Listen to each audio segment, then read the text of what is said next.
Hello everyone, welcome back to the channel.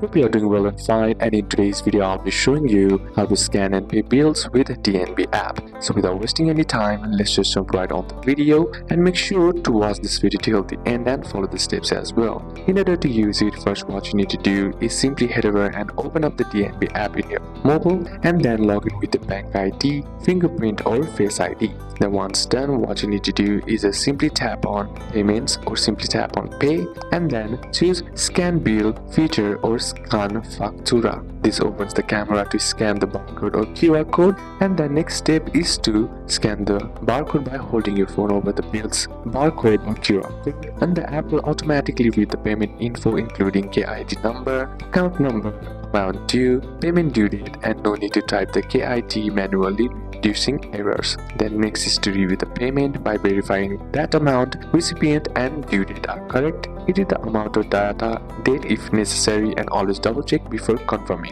Then lastly, confirm the payment by tapping pay or Burkett Betaling, authenticate with bank ID or PIN, and payment is processed immediately or scheduled. You will get a confirmation receipt in the app as well. So these are a couple of steps that you can apply, and that's it for today's video guys. Hope this video was useful to you. Leave a like if it did, comment down any quizzes that you have, and see you soon on the next one.